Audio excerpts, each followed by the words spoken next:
super le fun que tu as accepté de venir parce Ça me que fait plaisir. tu es dans le, comme toujours, dans le gros jus de 20 000 projets, on dirait, là, de 20 000 affaires. Ouais, il y en a quelques-uns, oui. La COVID a fait que ça s'est embouteillé, tu sais. OK. Comme là, je fais 2 mises en scène, je devrais en faire juste une, mais j'en fais 2 parce que la COVID a arrêté les Mais projets. c'est ça, là. Et on les repart. Fait que là, je suis vraiment dans une salle de répète en train de répéter du théâtre. C'est ça que je fais là. Puis c'est comment que tu fais justement pour pouvoir garder le focus dans tes... Parce que c'est deux directions artistiques différentes, c'est deux mises en scène différentes, deux, tu sais, faut que tu penses à, OK, le monde va jouer de même. C'est difficile d'en faire deux en même temps? Ben, c'est... En fait, ta question est bonne, mais je pense que non. Dans le sens que c'est comme un muscle, là. Une fois qu'il est aiguisé, là, ça va bien. Plus t'en fais, plus t'es capable d'en faire. C'est un drôle de métier comme ça. Moins t'en fais, plus t'es en panne puis t'es rouillé un peu. Quand t'es toujours sur la patinoire, t'es capable de patiner quand même pas mal vite puis de façon différente. Fait que mes deux troupes sont différentes, oui. Les deux textes sont très forts. Fait que je suis très... Tu sais, la loi, c'est le texte, là. Fait que quand le texte est de la merde, faut que tu travailles dedans puis tu gosses puis t'essaies de sauver les affaires. Là, je fais le dîner de con puis je fais Les Voisins, c'est deux chefs-d'œuvre. Ben oui, qui sont deux grosses œuvres de la comédie. Ouais, à la virgule, c'est bon, tu sais. Fait que je m'accote sur le texte et j'ai devant moi les meilleures actrices, acteurs que je pouvais avoir pour jouer ça. Fait que je serais un peu poche de manquer mon coup. Faut juste que je travaille. C'est ça, tu nous as donné la chance à nous, à l'école, d'aller voir des pratiques pour le dîner de con, là, puis de voir justement tout le travail de placement. Qu'est-ce que tu as vu d'après toi? Qu'est-ce que tu as remarqué dans leur travail, dans notre travail?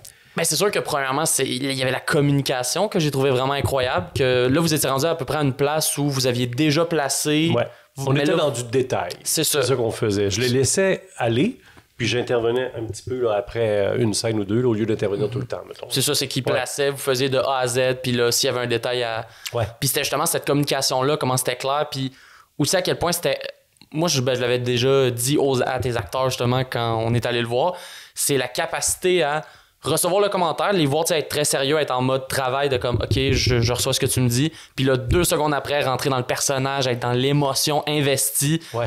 Je pense que c'est vraiment l'affaire qui m'a le plus impressionné. Moi, j'ai souvent l'image d'une F1, alors que je connais rien dans la course automobile, mais genre tu visses un petit peu à droite puis ça change quelque chose. Exact. Et les actrices acteurs d'expérience, des canons comme j'ai devant moi, tu fais juste tourner un petit peu là. J'arrive d'une répète là, il y a 2 secondes, j'étais en répétition avec Marie-Chantal Perron, Vincent Gratton, Tammy Verge. Ces gens-là, tu leur donnes la moitié d'une note, puis c'est déjà parti. Ben oui. Comme la F1, là, Oui, exact, c'est ça. Il y a quelque chose de bolide dans ça. Donc, c'est très exigeant pour le metteur en scène, par exemple. Parce qu'il faut que tu sois pertinent. Parce que si tu t'en vas, si tu visses la vis à une place où il ne faudrait pas, ben, tu es pogné avec cette note-là aussi, à fond. Donc, ça prend une pertinence, puis ça prend une préparation, puis ça prend de l'écoute quand tu fais de la mise en scène, à mes yeux. Puis est-ce que justement, j'imagine, il y a bien de la préparation quand toi tu lis le texte, quand tu lui donnes ton interprétation. Oui.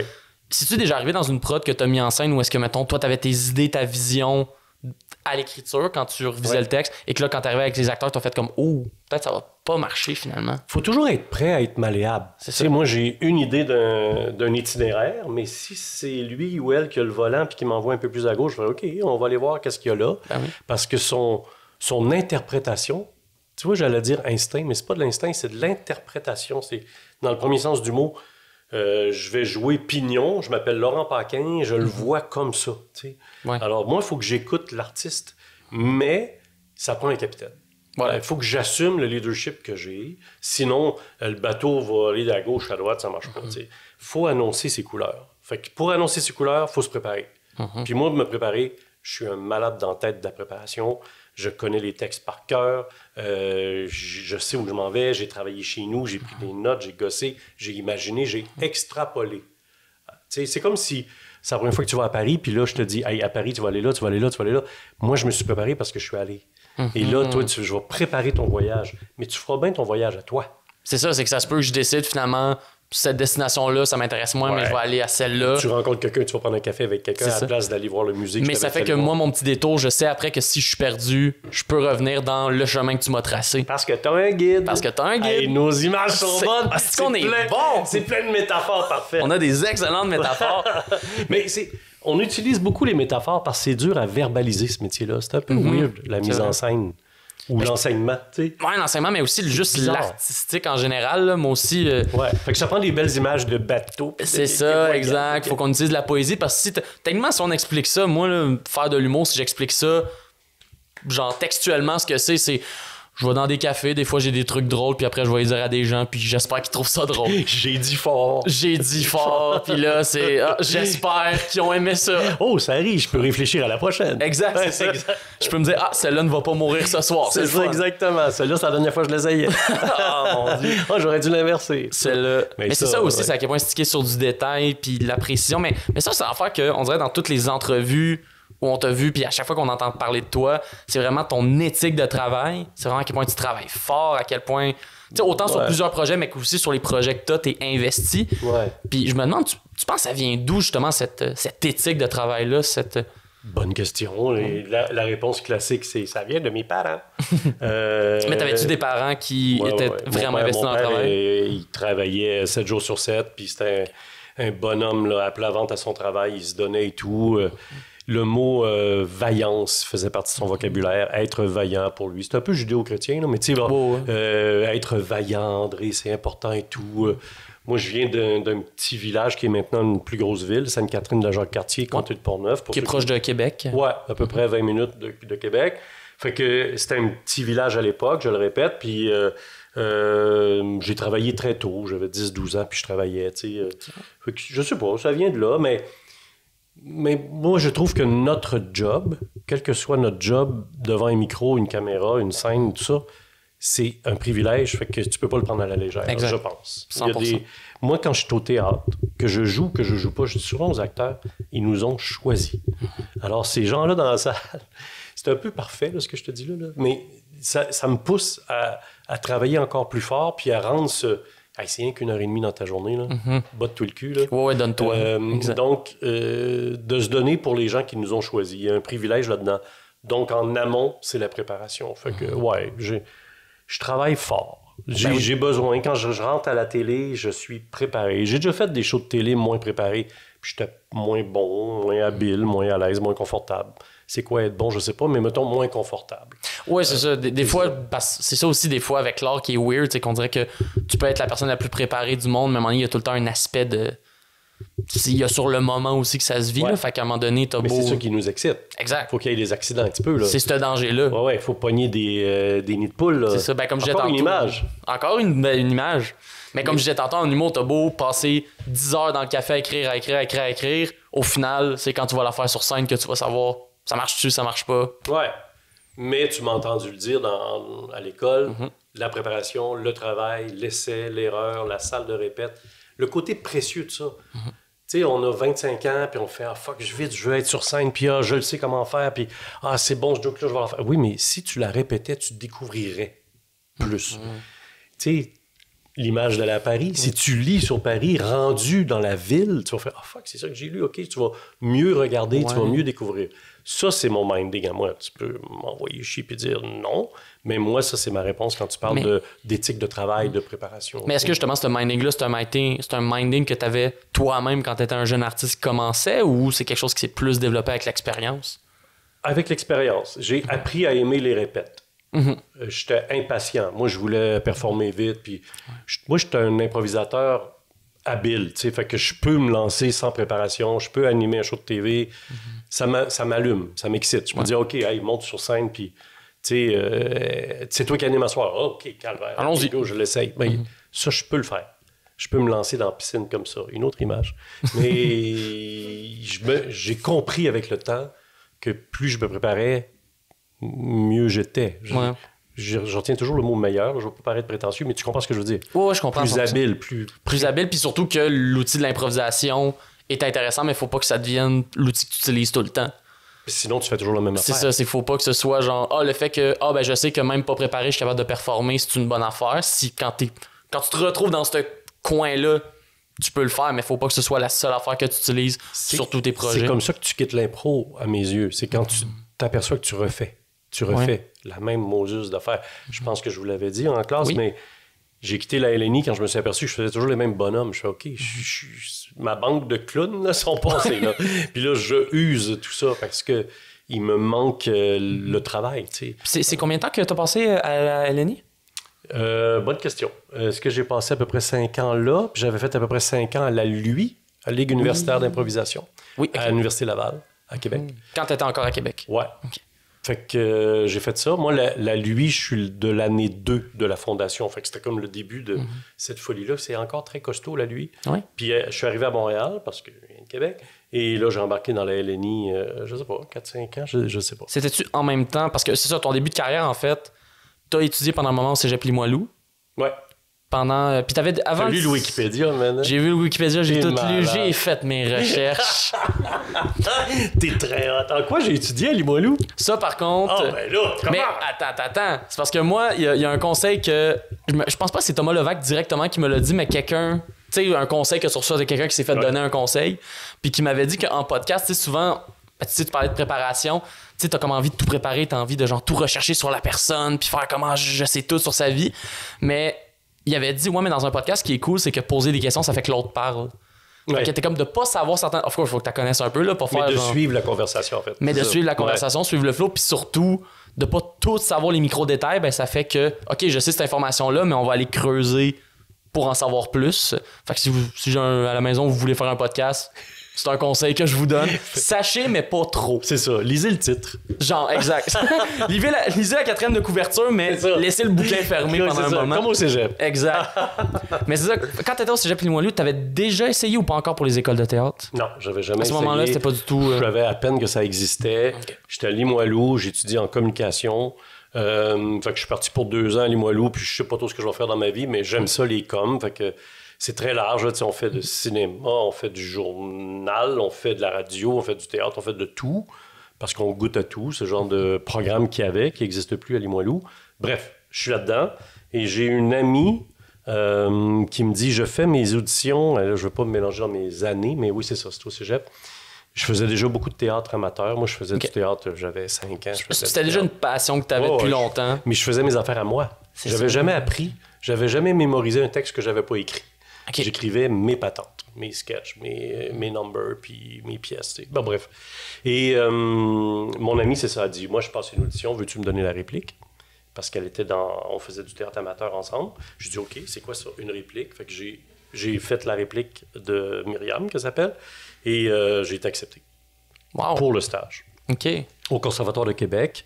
Le stage, tu sais, il y a 500 personnes, ils prennent 35 puis ils en prennent 12. C'est un peu ça l'entonnoir. Ouais. Je te fais une image. Et j'ai fait le stage. Et ça, c'est l'année de Benoît Gouin, José Deschênes. C'est ces années-là, si tu les revois dans ta tête. Fait que j'ai fait le stage et j'étais super excité, moi, là. Man, je suis là dans un conservatoire de théâtre. Ben c'est oui. quoi ça? Surtout que tu sais qu'il y a 500 autres personnes Ouais, c'est qui valorisant. veulent On t'a faire dit, ça, exact. Allô, t'as 20 ans, 21 ans, puis tu fais fudge, ils m'ont pris, tu sais, t'as l'ego gros de même, là, Ben la tête. Fait que j'ai fait le stage, relativement habile, là, tu sais, j'étais bien là-dedans, c'était tout nouveau pour moi, je venais vraiment de ma petite campagne à travers... J'avais jamais lu ça, du Molière, là. Bref, et j'ai été refusé après le stage. L'année d'après, j'ai pris presque toute l'année pour me préparer, pour faire encore une fois le Conservatoire de Québec. Et j'ai fait mon audition. Elle était meilleure que l'année d'avant, ça, je suis persuadé. OK. Et j'ai pas été accepté pour le Ah, stage. ça, c'est la pire affaire. Fait que c'est ma bonne claque à la gueule que Ouais. j'ai reçue. Ça a remis un peu le bonhomme à sa place. Et là, j'ai fait, OK, ça va pas bien, qu'est-ce que je vais faire? Fait que là, moi, les années passent. Fait que je décide d'aller à l'université. Je fais du temps à l'université un tout petit peu.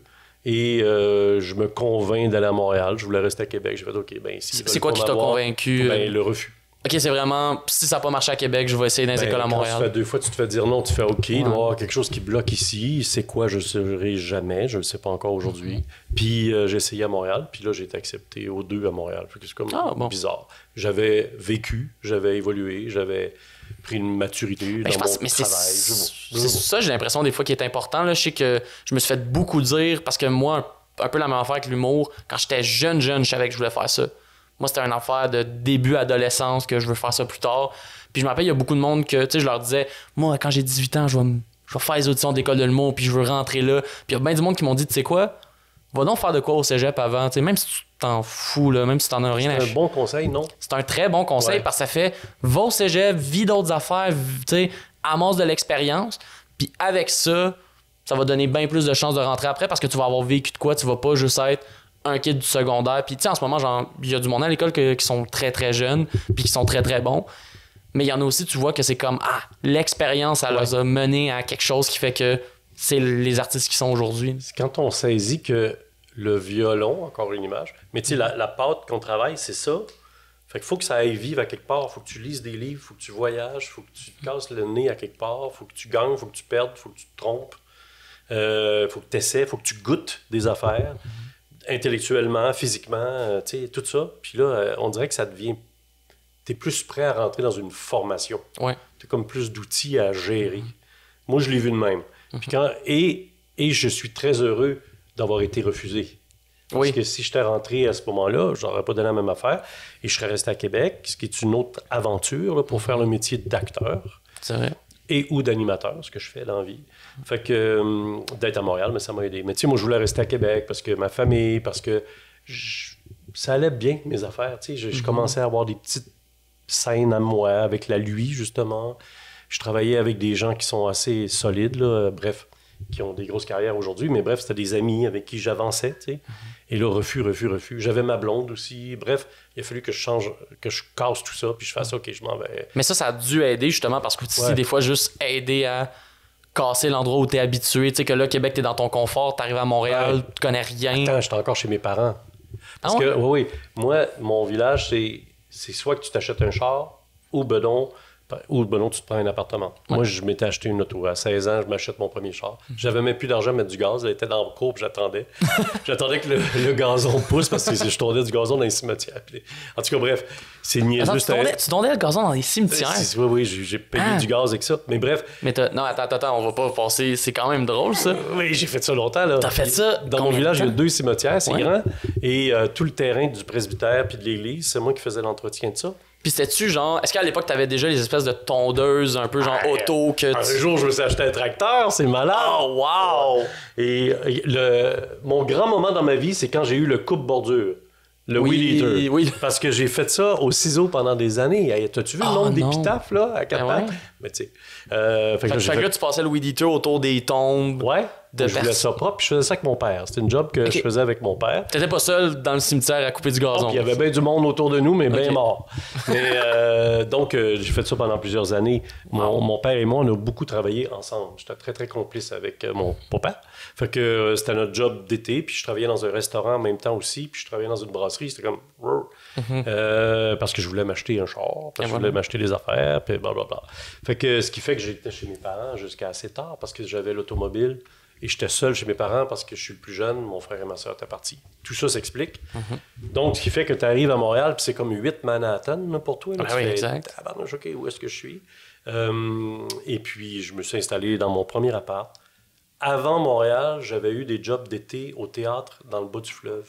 Oui. Moi, j'ai fait beaucoup de théâtre à Rivière-du-Loup, Saint-Jean-Port-Joli. OK. Par des contacts d'université et tout. J'ai fait plusieurs étés là. Fait que ça, c'était mes premiers étés où j'étais comme en colocation avec mes chums que je faisais du théâtre. Fait que là, Puis tu pouvais y aller avec ton char puis ton gaz de Weed Eater. J'étais le gars qui avait le char. Et puis, ben du décor dans le coffre. Ben oui. Et puis, c'est mon père qui faisait le décor. Ma mère travaillait ses costumes. C'est vraiment... Mais ça, c'est quand même cool pour de vrai de voir que dès le début, t'avais un peu ce côté do-it-yourself. Ouais. Parce que je sais que maintenant, l'une des grosses affaires... Moi, je veux dire, j'ai fait de l'art dramatique quand j'étais jeune, mais comme le théâtre, ça n'a pas été de quoi que j'ai été extrêmement passionné. Mais quand j'ai des amis à moi qui font de l'acting, qui veulent devenir comédiens, tout ça, on dirait que le gros problème en ce moment avec le milieu de l'acting, c'est qu'il y a tellement peu de place. Puis c'est tellement moins encouragé que, par exemple, en humour, l'espèce de côté, ben fais tes projets, fais tes affaires, parce que sinon, si t'attends que le téléphone sonne, ça va être long. Ce que tu fais aujourd'hui. Exact. C'est ça que tu fais, tu provoques des affaires. Mais on dirait que le milieu de l'humour encourage plus ça que le milieu des comédiens. T'as raison. Parce qu'en humour, avoir son podcast, avoir sa soirée, on dirait que c'est normal. On dirait qu'à la limite, c'est comme... Oui, là, vous êtes fatigant à suivre parce que tout le monde a son petit podcast. Mais pour de vrai, oui. Pour de vrai, je sais que mon podcast est un parmi les centaines de podcasts qui existent. Ouais. Mais alors qu'on dirait que dans le milieu des comédiens, c'est... Je sais pas, c'est moins mis de l'avant de faire vos propres affaires. T'as raison. Et c'est dur en maudit pour les jeunes actrices, acteurs là, qui sortent là. Parce que si tu additionnes toutes les écoles, c'est au moins une centaine d'individus qui sortent à chaque année. Exact. Si tu additionnes Saint-Hyacinthe, si tu additionnes les deux conservatoires, l'École nationale de théâtre, où je suis allé, Lionel Groux, et je suis certain que je suis à plus que 100 personnes par année qui veulent, puis qui ont un talent, puis qui voudraient travailler. Fait qu'imagine 50 gars, 50 filles qui arrivent sur le marché. Où est-ce qu'ils vont jouer? Je sais pas comment ils font. Fait que moi, oui, j'ai... Mais tu sais, moi, ce que je te décris là, en mode amateur, chez mes parents, puis dans un sous-sol d'église, je te jure que j'ai le sentiment que je fais la même affaire aujourd'hui. Ah oui? C'est juste que je suis plus vieux, j'ai plus d'expérience, je suis mieux entouré, plus de budget, mais je te jure, c'est la même chose. Mais je pense que c'est quelque chose de bien de garder tout le temps ce sentiment. Ben, en fait, ça fait que tu travailles toujours dans le plaisir. Ouais, moi, je suis pas capable de travailler autrement. On se l'a dit tantôt, je sortais d'une salle de répète tantôt, puis on riait, on déconnait, puis on travaillait fort. Fait que là, tout le monde a fait « Ah, c'est bien cool, on a du fun, on est bien... » J'ai fait « Ah, j'aime ça, entendre ça, là. » Ben oui. Parce qu'on livre la marchandise, mais on se casse pas le bessic, là. Il y en a qui grèvent des fois, là, dans un hôpital à quelque part. Exact. Nous, on fait juste... Qui ont fait des chiffres de 90 heures parce que, hey, si tu restes pas, cette personne-là, elle va mourir. C'est ça. Nous autres, on fait des blagues. Nous, c'est ça. Nous, si on décide de skipper une pratique, la vie de personne est en danger, là. Sauf que les gens qui viennent dans la salle, ben, ils nous choisissent, puis dans leur budget, puis blablabla. Ouais, non, il y a plein d'arguments pour faire une job tight, mais regarde, tu sauves pas des vies, là. Non, c'est tu ça. changes peut-être des vies. Je sais pas si tu sauves des vies. Ça, c'est une bonne question. Mais Ouais. bref. C'est un questionnement qui se pose quand même, là, l'espèce de côté. Je sais pas ce que j'en pense. Ben, c'est sûr que, tu sais, il y a tout le temps l'exemple de, par exemple, tu m'as sauvé, tel artiste qui s'est fait dire par un fan, tu as sauvé ma vie sans ton art. Je l'ai eu, moi. J'ai eu existe. ça. De qui ça arrive, je sais pas, parce que c'est Facebook, parce que c'est, je sais pas quoi, un message sur Twitter. Je sais pas c'est qui, quelle était la profondeur du trouble, Oui. mais j'ai eu ça, verbalement. Tu as sauvé ma vie. OK, comment j'ai fait ça? Tant mieux, high five, si ça peut... J'ai l'impression que la COVID nous a montré combien c'était important ce qu'on faisait. Là. Oui, De prendre 100%. un break dans nos têtes, puis d'aller dans une salle, puis d'aller applaudir votre gang en tournée, ou ben non, des shows que je fais, ou les enfants de la télé, ou je sais pas quoi. Ça fait du bien à la tête des gens. Faire du bien à la tête, on s'aperçoit avec la COVID encore plus que ça donne un équilibre dans l'humain que tout le monde est. Les troubles mentaux, il y en a beaucoup. Les soucis mentaux. Fait que de prendre un break dans une salle, en communauté, dans le noir, la lumière baisse, le rideau lève, on est tous à la même place. Puis on vit un C'est moment. beau encore. Je suis peut-être quétaine, mais je trouve ça cute. Non, mais je pense, mais je pense pour de vrai que c'est quelque chose que la pandémie nous a fait réaliser. Puis je pense que j'en ai déjà parlé avec d'autres personnes avant sur le podcast, mais vraiment qu'il n'y avait rien qui remplaçait cette expérience humaine-là, qu'il n'y avait rien qui pouvait remplacer le aller dans une salle, voir du monde en vrai, puis que là, tu sentes ça.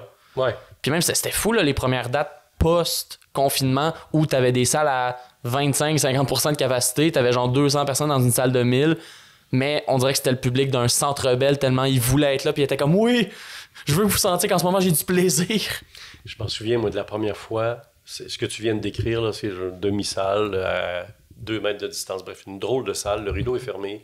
C'est une pièce à 2 que je fais avec Jean-Michel Anctil, qui s'appelle « Des cailloux plein les poches ». C'est du théâtre, mais on est juste 2, ça fait presque un number d'humour, mais bref, on raconte une histoire. Man, on est derrière le rideau fermé, puis on est fébrile, je regarde Jean-Michel, je suis nerveux en tabarnak. Il dit, moi, c'est comme si on n'avait jamais fait ça de nos vies. C'était bizarre. Ben oui. Fait que c'est ce soir-là qu'on a décidé de prendre un micro derrière le rideau.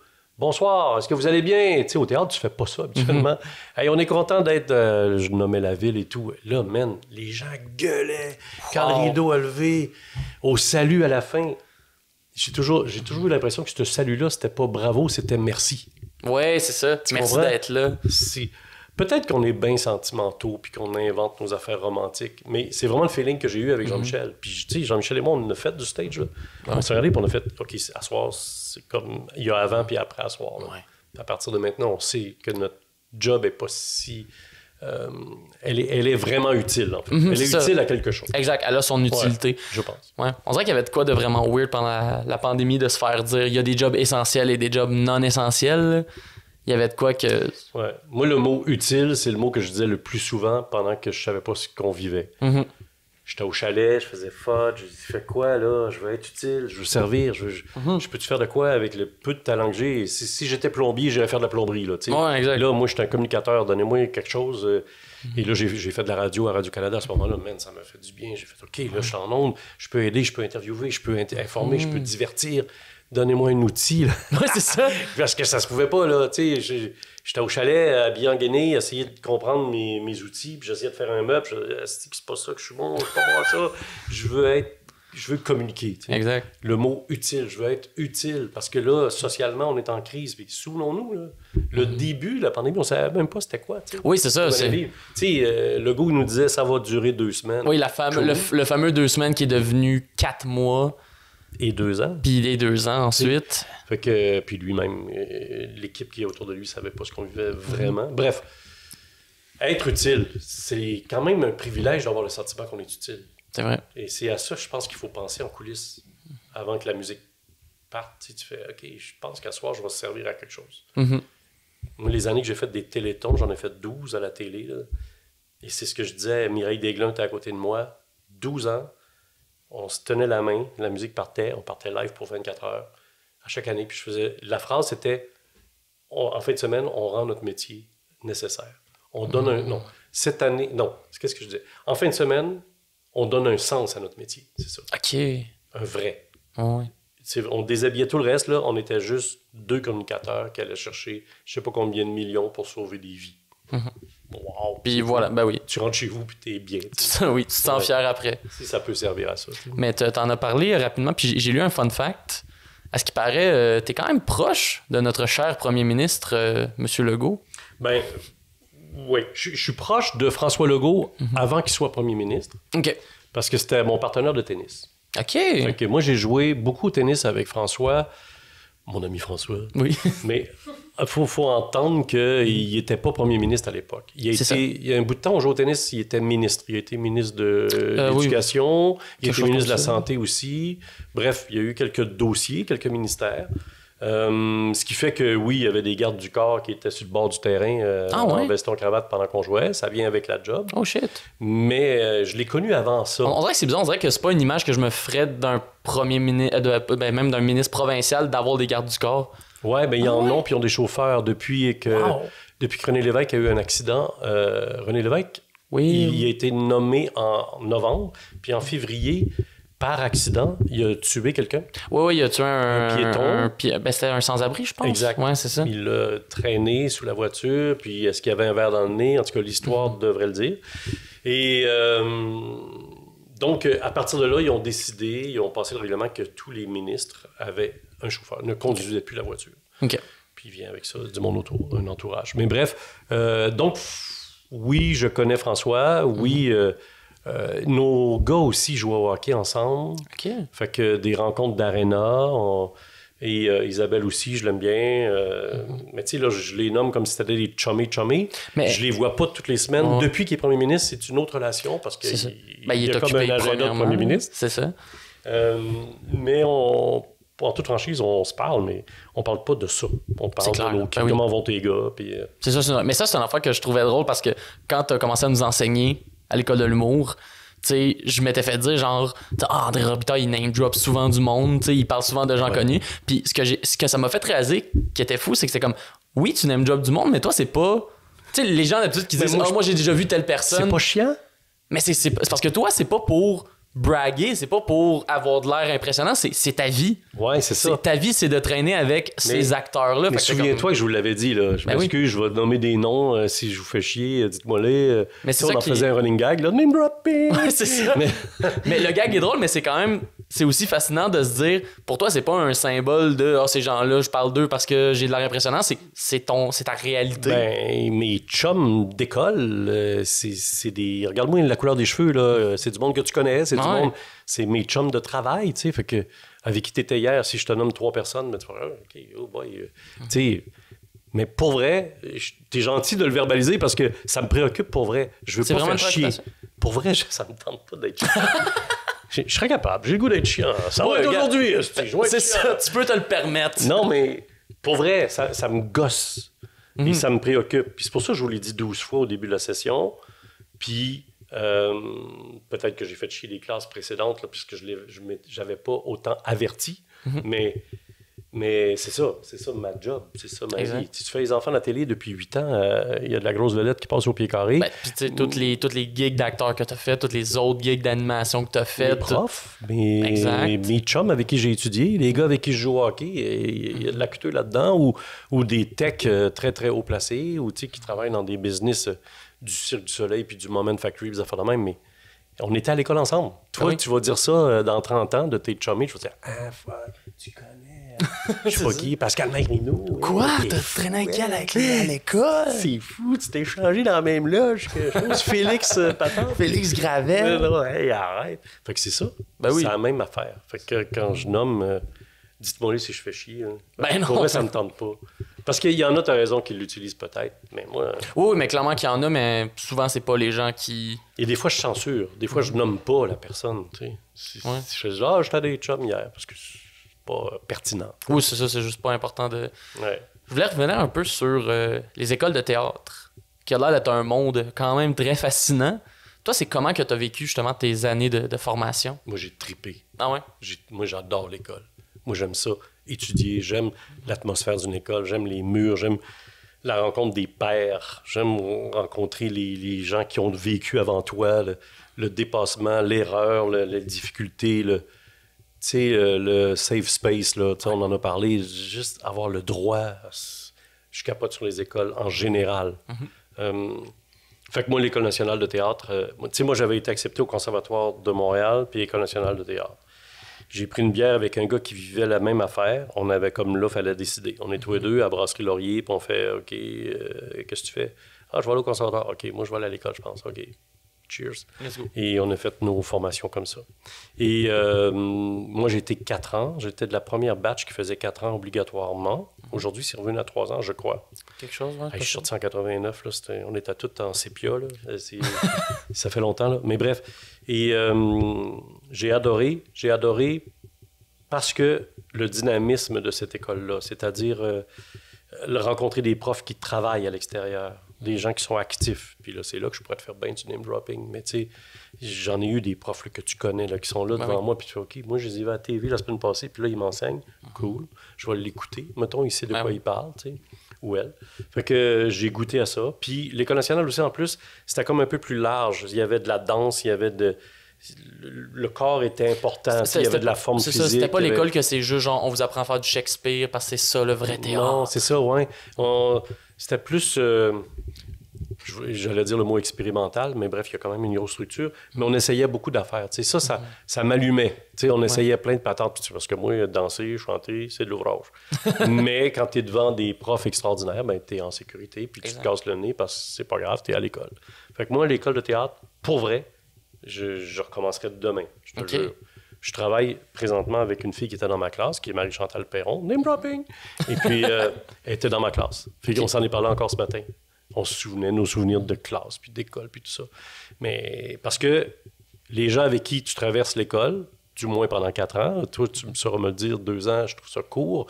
Mais c'est court, mais je pense qu'il y a quand même... des liens pour la vie. C'est ça, exact. Il y a des liens surtout pour que le la vie. milieu de l'humour, c'est un milieu où est-ce qu'au final, on finit tous par se recroiser, puis travailler, puis se voir tous les soirs. Fait que c'est comme... C'est bizarre, ce métier-là, parce que je vous l'ai dit une fois, il y a des gens dans ta classe qui vont devenir un jour ton patron, ta patronne. Tu vas toujours voir ce circuit-là. Exact. Il y a je vous l'ai dit, mais il y a une patronne que j'adore à Radio-Canada, avec qui je travaille beaucoup. Bien, cette fille-là, elle est patronne aujourd'hui à Radio-Can, mais elle était dans la ligue d'improvisation à l'Université Laval avec moi. Et on est super complices, avec respect de nos statuts. C'est ma patronne quand j'ai des dossiers avec elle. Là. Mais elle puis moi, on sait. On a vécu quelque chose. Mais en plus, ce qui est encore plus weird, c'est qu'un soir, ça se peut que ce soit moi qui anime quelque chose sur lequel un de mes collègues de classe participe. Fait que là, c'est comme moi le patron. Là, la journée d'après, je m'en vais sur le show de telle personne que là, c'est lui ou elle, le patron-patronne. C'est le fun, non? Mais c'est très Tu viens fun. du même voyage, tu viens de la même gang, la même famille. Et il y a quelque chose que les autres savent pas, mais nous, on sait. Là, ça, c'est inside. Ce côté-là, là, ça crée des liens très, très forts. Fait que, pour répondre à ta question, moi, l'école, j'y crois. J'ai beaucoup aimé. Je connais pas les autres écoles, je sais pas. Puis, je te parle il y a longtemps. C'est ça, j'en entendais parler, puis moi, des fois, j'entendais parler des histoires d'horreur d'écoles de théâtre, puis on dirait que j'étais comme, oh mon Dieu, ça n'a pas dur. Ça a pas l'air le fun. Attends, on a commencé 12. Ah ouais? Tu sais, 500, 35, 12. Ouais. Je fais des chiffres, je généralise. Puis dans les 12, après 4 ans, on a fini 6. Fait que ça veut dire La moitié est Poing, partie. poing. Ça, c'est mon parcours à moi. OK. 1900 quelques, là. Tout ça a bougé. Il y a une autre mentalité, peut-être. Les directeurs, les profs changent et tout. Je te répète ce que moi, j'ai vécu. Est-ce que les 6, c'est des gens qui sont partis parce qu'ils voulaient plus ou c'est des gens qui ont été coupés? Parce que je sais que dans les écoles de théâtre, il y a Les aussi... deux. C'est Les ça, deux. OK, il y a un Mais mélange. il y en a qui ont été renvoyés. OK. Et ça, c'est violent pour une classe. Ouais. Parce que chaque session, j'espère que je ne me trompe pas, ça, c'est Noël puis le mois de mai, il y en avait-tu à mi-session? En tout cas, à chaque session, on avait la rencontre de la direction un après l'autre. me Et suis là, on parlé de ça. attendait dans le bas de l'escalier, puis c'est chacun son tour. C'était énervant.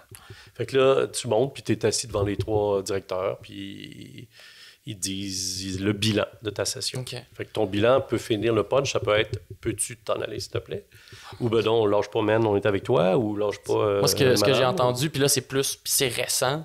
C'est... À ce qui paraît, il y a des écoles, surtout à ce qui paraît au niveau collégial, que ce qu'ils font, mettons, c'est qu'ils vont prendre plus de monde. Tu sais, mettons, vous avez commencé à 12. À ce qui paraît, il y a des écoles de théâtre qui vont prendre, je sais pas moi, 24 personnes pour la première année. Puis là, la première année, ils vont la faire, ils vont étudiants, tout ça. Et là, ensuite, ça va être comme, OK, là, c'est le moment des coupures. Il y en a juste 12 qui vont rester. C'est violent. C'est tellement violent. C'est violent aussi parce qu'on est jeune, puis il y a une candeur, mais j'oserais te dire, le vieux pépère va parler, mais que c'est rough pas mal tout le temps après. Et quand tu te fais sacrer dehors, de la radio privée, mettons, puis ta grosse face est dans le journal, puis plus d'emploi, tu sais, je sais pas c'est quoi le titre, là, mais t'as ta grosse face, puis t'as plus de job, tu fais « OK, c'est pas mon meilleur matin, tes céréales, tes avals de travail ». C'est comme ça aussi. C'est pas toujours violent. Ou tu fais des auditions puis tu n'as pas de job. Ou ça m'est arrivé récemment, j'ai fait une audition importante, j'attends la réponse, mon Dieu, je suis excité et puis je suis bien flatté et tout. La semaine passée, j'ai un de mes chums, même âge que moi, à peu près le même casting. Il dit « Hey, je viens de passer une audition pour... » Et j'ai dit « Tu sais quoi? » Il m'a tout raconté l'audition que j'ai faite. Et là, dans ma tête, je dis « Il passe encore des auditions. Moi, j'en ai passé avant lui. Ça veut dire que je suis flushé, man. » Oh non. J'avais ça en tête. C'est comme ça, tout le temps. Ben oui. La radio, là, elle sait quoi? J'ai fait je sais pas combien d'années, elle sait quoi avec les Bleus Poudres. À un moment donné, c'était fini. Quand j'ai fait entrée principale pendant 6 ans, 90 minutes, tous les jours, live, à Radio-Canada, coast to coast, à un moment donné, c'était fini. Là, les enfants de télé, ça va faire 9 ans que je l'anime. Là, je touche la mélamine, me dit tant mieux, ça continue. Puis qui est une très belle émission pour le vrai. Mais, c'est gentil, mais l'émission elle marche bien, mais ce que je veux dire, c'est que ce qu'on vit dans ce qu'on décrit pour les écoles, ce qui est violent, c'est qu'on n'a pas de vécu, on ne sait pas, etc., etc. Mais je suis obligé de dire que c'est un peu ça. C'est un peu la réalité du métier. Ouais. Peut-être que je fais une image trop violente parce que c'est un métier que j'adore, puis qui est bien cool, puis que le monde autour est cool. C'est une belle communauté, mais le marché est rough. C'est ça, oui. C'est L'industrie peut-être qui est plus ça. autour. Peut-être plus ça. Ouais. La radio. Moi, j'avais signé un contrat assez important à Rock Détente. Je faisais le matin. Et donc, Morning Man, c'est devenu rouge, là, Rock Détente. Oui. Puis j'étais 6 ans, j'ai fait 1000 matins, j'ai travaillé comme un dingue.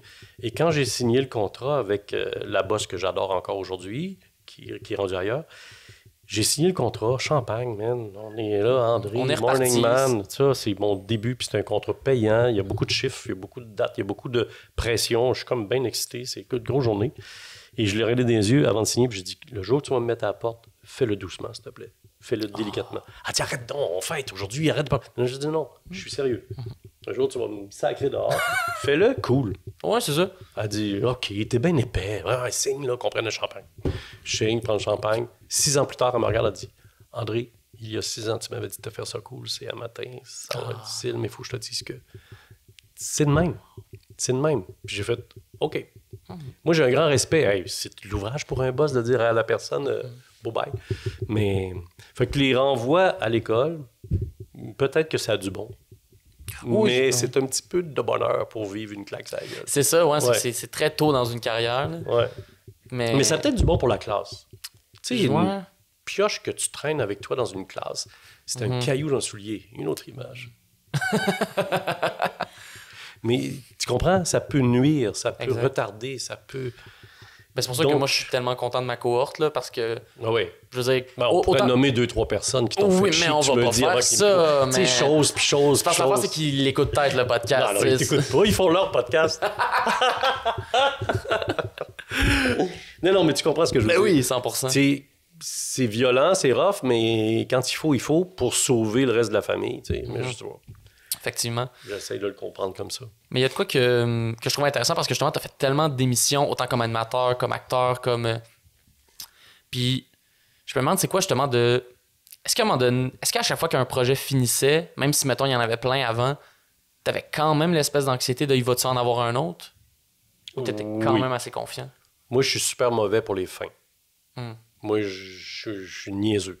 À une fin, la fin d'un party, la fin d'un repas, la fin d'un projet, la fin d'un voyage, je suis vraiment pas bon. Je suis trop...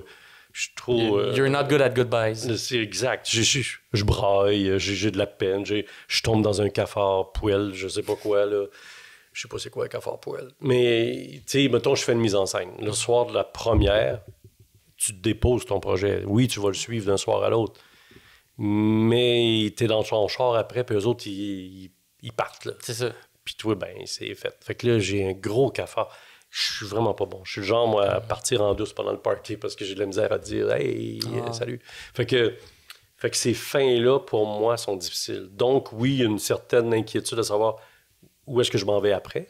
Mais c'est drôle, parce que ta question est bonne parce que c'est dans mes petits secrets perso, mais je m'étais promis, je m'étais dit, en début de carrière, ça serait cool qu'un projet en amène un autre. Qu'il y ait une chaîne, quel que soit le projet. Et peut-être que ce projet-là, le suivant, n'arrivera pas le lendemain, mais il va arriver 4-5 ans plus tard pour dire « Ah oui, je t'avais vu dans Patente et j'ai pensé à toi. » Et ça s'est vérifié comme ça. Exact. Fait que prenons soin du projet dans lequel on est maintenant parce qu'il va peut-être rebondir quelque chose de ça. Ça ne veut pas dire que, je le répète, c'est pas automatique, mais des fois, la chaîne se suit. Puis tu refais un recul, puis tu fais « Ah oui, c'est peut-être à cause de ça que j'ai eu ça. » Puis des fois, des gens t'appellent et disent « Je t'avais vu dans ça, j'ai pensé à ci. » C'est que c'est juste à la fin que tu peux réaliser toutes les connexions qui se sont faites. Ben, je pense. Je sais pas. Ben, j'essaie de répondre à la question du mieux que je peux, puis je pense que d'un artiste à un autre, c'est complètement différent. Exact. Mais moi, c'est ça. Donc, ça, c'est travailler, livrer la marchandise, puis attitude. Oui. Parce qu'une attitude de marde, on va avoir hâte que tu t'en ailles. Parce qu'on n'a pas le temps de se faire chier.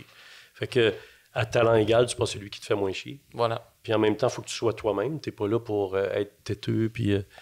parce que ça aussi, ça pue, là. Tu veux pas vivre ça. C'est dur de trouver ce dosage-là. Mais l'attitude vient donner un gros pourcentage dans l'envie de travailler avec toi ou non. Tu le fais, là, t'es en tournée, là, t'es dans le char jusqu'à cette île. Et on n'est pas sur scène, là, mais cette attitude-là est importante. L'ambiance, puis savoir... moi, il y a des gens, mettons, quand je fais des shows, que je book pas ou que j'ai pas envie de booker, pas à cause du talent sur scène, mais à cause de l'attitude dans la loge. Et tu veux pas faire ça, mais un jour, autour d'une bière, tu vas dire à ton chum j'ai pas pris X parce que si il m'a fait chier. C'est ça. Boum, boum, boum, c'est parti, tu sais. Ouais, puis parce que je trouve aussi que ça a une influence. Tu sais, je sais pas, Ben oui, mais je sais que moi, personnellement, si je vais à un show et que l'ambiance dans la loge est lourde, sur scène, je vais être moins bon. Je dis la même chose pour la télé. Moi, je dis souvent, en ondes à télé, on ressent l'atmosphère du bureau. Exact. Comment ça se passe en répète, c'est comme ça que tu vas jouer, je pense. Je pense à la même chose que toi. Et je suis obligé de te dire que je le vérifie. Ambiance de bureau, tu sais, mon fameux rigueur et bonne humeur. Oui. Mais j'aime ça, moi, que ce soit rigoureux, mais qu'on déconne, puis on a le droit à faire 3-4 bruits de pète, mais pourvu qu'on prenne le travail. Donc ça transpire sa job. Je suis certain de mon coup. En animation de TV ou en acting ou en humour, je suis certain. 100%. Ouais. Parlant de fin marquante, c'est une émission que moi, j'ai pas connue dans ma jeunesse, qui était vraiment avant moi, mais que j'ai entendu des histoires... Sans limite? Non? Non, juste après Sans limite. Vas-y mollo? Vas-y mollo. Ouais. Que t'as animé pendant combien de temps? Quel âge as-tu, toi? J'ai 23. J'ai hésité pendant une seconde de trop sur mon propre âge. C'est ça. J'ai besoin que Fania, tu me le dises parce que je suis plus sûr. Toi, t'as quel âge, toi? 22. 22, OK. Fait que vous connaissez pas ça parce que c'était autour de 30-35 ans. Les gens qui écoutaient ça. C'est ça. Les années, c'est 91, je pense. Ça a duré 4 ans. Ça finit en 95. Donc, c'est avant vous autres. Okay. Émission pour enfants, Radio-Canada, Coast to Coast, 75 minutes par week-end, des liens entre les dessins animés. Fait que tu vois le pattern. Ouais. Il y avait des Picsou, puis il y avait des Tic et Tac. Puis entre-temps... Puis j'arrivais. Ben, je sais que moi, quand j'étais jeune, mettons, les émissions qui faisaient ce genre de trucs-là, il y avait... C'était pas Radio Enfer, c'était... Il y a eu Bulldog Bazar après moi. Bulldog Bazar qui était après vous. Ouais. Mais il me semble que c'est Radio quelque chose. Mais Radio pas... Enfer. Non, mais c'est pas Radio Enfer. C'était une émission Pseudo-radio. Pseudo-radio. Avec Barbouchi. Exact. Ouais. Moi, quand j'étais jeune, c'était Pseudo-radio qui était cette espèce justement d'émission-là, transition entre toutes les dessins animés. Souvent, j'allais dire, ça a tout le temps existé, mais bref, ça a existé longtemps. Samedi et dimanche matin, j'avais 8 minutes live, mais le reste était préenregistré. Fait que je rentrais pendant 8 minutes, on avait un back timing. Go, t'es live!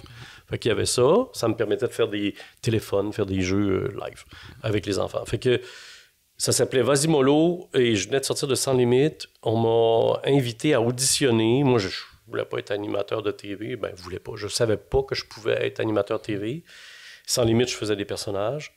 Puis c'était ma première télé Sans Limite. Là. Moi, je veux jouer du Shakespeare. Là. C'est ça que je veux faire dans la vie, du Molière. Puis j'en ai fait. Faire les grands textes. En collant. Et puis,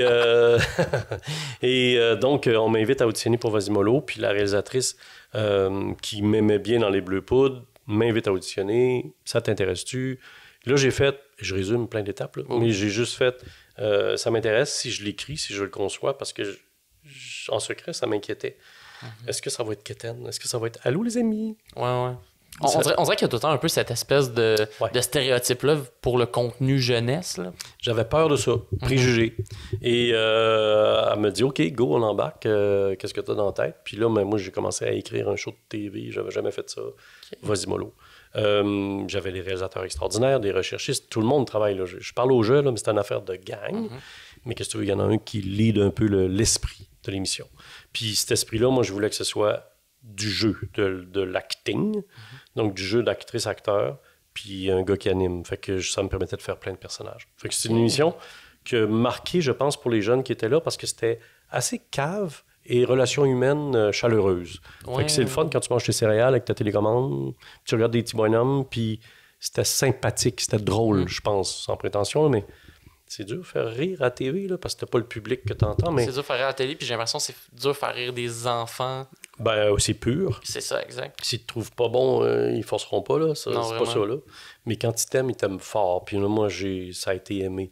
La dernière des dernières, on s'est installé au Vieux-Port extérieur. J'avais invité, là, à chaque semaine, il y avait des concours, venez. On attendait 3000 personnes, il y a eu 15 000 personnes. Wow! C'est beau en mot, t'as dit. 15 000? Je suis sur scène, c'est rock and roll. Je fais, OK, qu'est-ce qui se passe dans ma vie? Tu sais, t'as 15 000 personnes qui scandent ton prénom, là.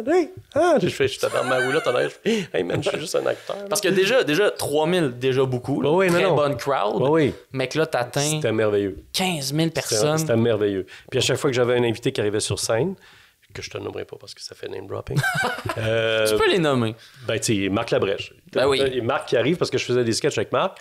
Et Marc, dans le micro, il fait « Hey, c'est rock and roll! » Puis tu l'entends dire ça. « Hey! » Puis tout le monde gueule. On avait un feeling. Marine Orsini aussi, qui est une amie. Et puis... non, mais c'est gênant avec ce que tu m'as dit. Mais bref, on est en 1995, là. Et on est sur scène ensemble, rock and roll! Puis il y avait des groupes musicaux, il y avait des bands, il y avait des kids. C'est un beau souvenir. C'est fou, donc ça. c'est ça, Vas-y Mollo, entre autres. Puis moi, c'était inspiré des émissions jeunesse que je regardais quand j'étais kid, où il y avait des personnages. Il y avait du jeu d'acteurs, d'actrices. Fait que je voulais pas remettre, ça serait prétentieux comme s'il y en avait plus, mais je voulais valoriser. Je voulais mettre ça en premier plan. Fait que j'avais comme 12 personnages réguliers, plus un personnage nouveau à chaque semaine, pendant 4 ans. Fait que j'ai travaillé fort. Mais j'ai été choyé par la machine radio-canadienne. Maquillage, costume, décor, la perruquerie, man. C'était grand comme l'appartement ici, juste des perruques et des moustaches. Dans le temps de Radio-Canada était comme ça. C'est-tu dans le fameux dans la tour costumier? Oui, dans la tour brune que tu vois au centre-ville de Montréal. Et le costumier, là, c'était exceptionnel avec des coupeurs qui sont là, qui te font... André, tu as demandé un kangourou, alors je t'ai confectionné le kangourou le plus beau que je pouvais faire. Tu mettais le costume, c'était sur mesure, bing, t'es un kangourou, tu vas faire ton sketch, etc., etc. Il s'agissait que je l'écrive. J'écrivais « Il pleut ». 3 semaines plus tard, on avait une rigue de pluie dans le studio. Malade. À un moment donné, j'ai fait un sketch de pirate avec Roy Dupuis, name. Et puis... Pour de vrai, empêche-toi pas de name dropper. Ouais, S'il y a quelqu'un qui chiale dans les commentaires, là, je te détruis. non, mais comprenez que c'est ça, là, tu sais. Ben oui. Bref, c'est des mémoires de photos que j'ai, parce que j'ai beaucoup d'albums photos. Donc, les costumes, le look pirate qu'on avait tous les deux. Fait que je suis arrivé en studio, il y avait la moitié d'un bateau en studio, man, en décor. Wow, OK, j'en refais tout en... Il y avait de l'eau, parce qu'on faisait le thème de l'eau ce week-end-là. Fait que les caméramans avaient des bottes de pêcheurs, tu sais, jusqu'aux cuisses. Puis les caméras roulaient dans l'eau. OK, j'ai fait, OK, moi, c'est une didascalie, là. Il y a de l'eau. Et ils t'ont tous fait ça. Avec une équipe extraordinaire. Je fais oui. ça un petit peu. Je résume Mais plein déjà, d'intervenants. en fait, ça montre que l'équipe est extraordinaire. Amen. Puis ça montre aussi la liberté qu'il y avait. On dirait que c'est quelque chose aussi que j'entends beaucoup parler, puis qu'on dirait aujourd'hui, là, cette espèce de liberté qu'il y avait à la télévision, que je sais pas, on dirait que, de ce que j'entends parler, on dirait qu'elle est si moins tu recules, là. l'exemple parfait, c'est quelque chose que tu n'as pas connu, mais avant, vas-y mollo, c'est Sans Limite. Sans Limite, les Bleus Poudres, on était baveux, on était arrogants, on courait après le monde sur le trottoir, on refaisait les voix de politiciens, politiciennes, on déconnait avec les sportifs. C'est-tu à Sans Limite que tu as interviewé Raël? Ou non, ça, c'était au Mordu. Ah, c'était plus loin, OK. Ça, je suis fier de ça. Mais bref, Faudrait, oui. mais Sans Limite, c'était baveux. Tout ce qu'on a fait là, d'après moi, on ne pourrait pas refaire 10% de ça. Parce que c'est devenu plus straight pour les règlements, les lois, les règlements à l'image. Puis aussi, c'est que maintenant, ce genre de contenu-là, tu vas presque plus le trouver sur le web. En plus, le web a fait éclater bien les choses. Tu sais, moi, mon beau succès, vas-y mollo, c'est avant Canal Famille, qui est devenu, tu sais, tous ces postes spécialisés-là n'étaient pas là. Fait que moi, je ramassais la crowd, là. C'est vrai. Après, moi, ça a éclaté un tout petit peu, le marché. J'aurais pas eu... Mais là, j'avais des maudites grosses cotes d'écoute. Puis j'avais... Radio-Canada, Télé-D'État, à l'époque où c'est une des 3 grosses chaînes. Puis pour jeunesse, il y avait moins d'offres. C'est ça. Fait que j'ai été chanceux là-dessus. Si la même patente qui arrive là, j'aurais pas le même bruit là, autour du projet, d'après moi. T'sais.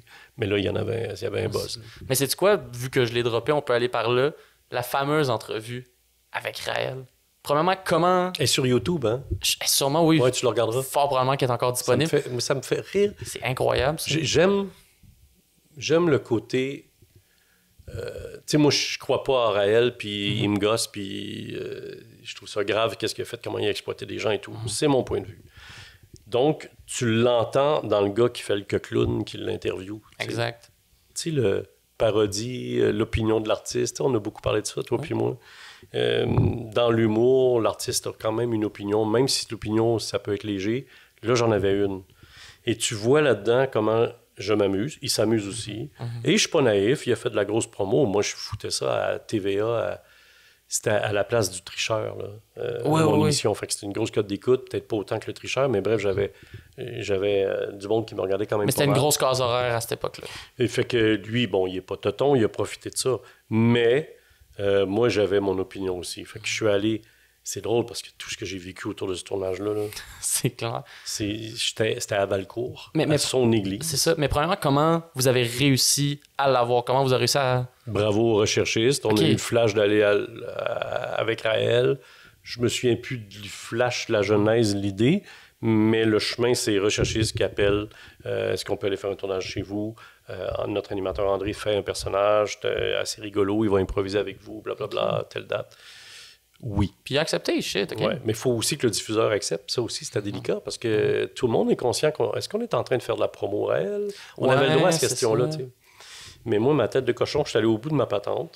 Et merci au réalisateur qui a fait aussi ce tournage-là, avec qui j'ai fait beaucoup de tournages et qui est malheureusement décédé cette année. Un de mes chums avec qui j'ai fait beaucoup de niaiseries à la télé. Donc, on est parti, puis soundman, caméraman, Nelson puis moi, bref, le réalisateur.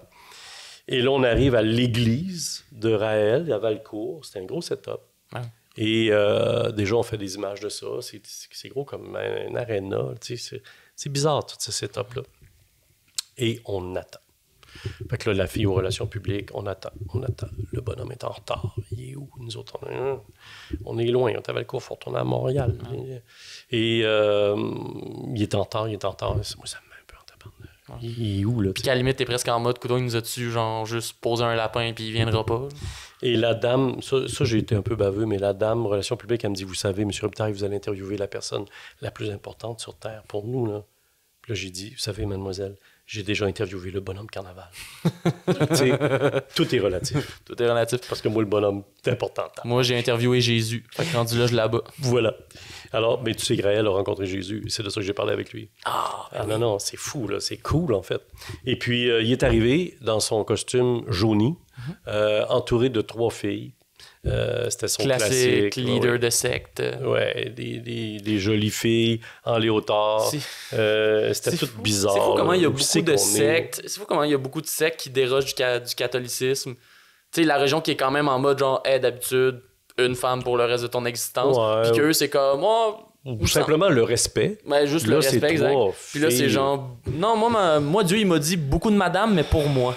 Puis on n'avait rien demandé de ça. Moi, je voulais l'interviewer lui, mais lui, il a fait son numéro, tu sais. Et là, il fallait que j'aille me changer. Là, je suis en civil, puis je fais merci de nous accueillir. Il faudrait que j'aille me changer. Et là, moi, il faut que j'aille me changer.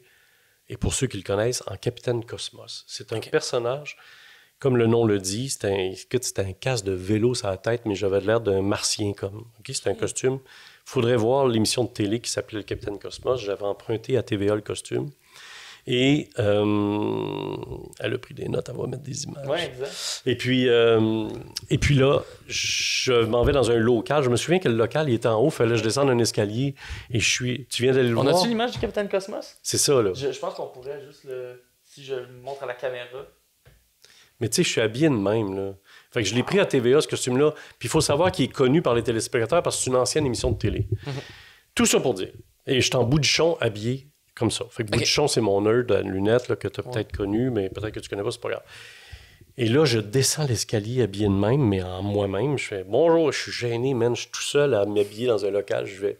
Et là, on part. Et il me dit une affaire comme habituellement, c'est toujours moi qui est un peu flyé. Là, c'est vous qui l'êtes un peu plus que moi. Hein. Et tu sais que c'est un monsieur super gentil. Relations publiques, là, champion. Mais en même temps, il y a une partie de moi qui est comme... Clairement que pour être capable de convaincre du monde dans ton affaire fucking même, tu peux pas en plus te présenter au monde en étant un esti de trou de cul, là. Voilà. Je sais clairement que... Je te jure qu'il était super sweet. Et je continue à dire qu'il était conscient qu'il faisait de la promo à TVA. Fait que est-ce que je me suis fait piéger? Mais là, moi, j'embarque dans mon impro. J'avais préparé des affaires. Et tu l'écouteras. Mais là, tout ce que je dis, ça n'a pas de sens. La manière que je marchais comme en apesanteur. Je sais pas pourquoi j'ai fait ça. Mais j'avais du fun, là. J'étais excité. Tu sais, quand t'es inspiré. C'est ça le mot, je pense. En fait, j'ai l'impression que c'est comme faire une impro avec un autre gars qui a un personnage fucked up.